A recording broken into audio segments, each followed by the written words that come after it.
eCapitol News Director Sean Ashley has more on legislative reaction to teacher demands and other developments at the Capitol. Sean, what's been the response of legislative leaders to that ultimatum from OEA?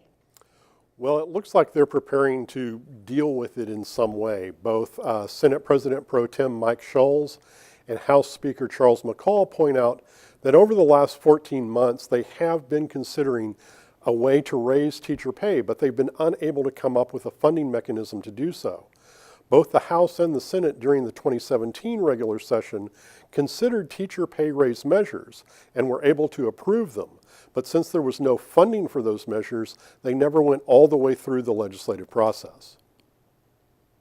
Are there any bills in the pipeline right now that could lead for more money for schools? Well, there's no specific package like the Step Up plan, the A+ plan, or any of those other revenue plans which were considered during the 2017 regular session or the two special sessions that took place. There are a number of small measures which do raise state revenues in some ways. Senate President Pro Tem Mike Scholes, for example, had a series of bills that cap so-called apportionments. These are when portions of our tax collections are dedicated to specific funds when they're brought into the state treasury, and only a small portion of them goes to the general revenue fund.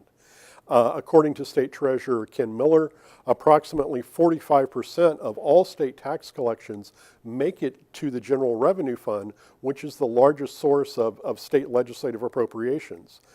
Senator Scholes' bill would increase that amount somewhat.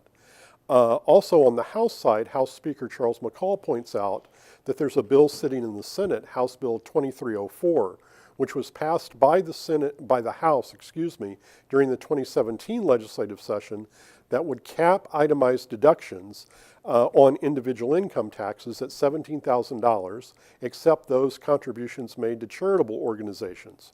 This would generate approximately $106 million. That bill is sitting in the Senate and has been since last year. However, it can't move forward in its present form. Since it was drafted in 2017, it addressed the 2017 tax year, the tax year we're currently filing our taxes for. So it would have to be amended and sent back to the House again, if even passed by the Senate.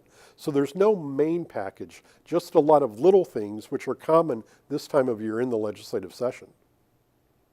What a juggling act. Sean Ashley with eCapitol. Thanks for being here. You're very welcome.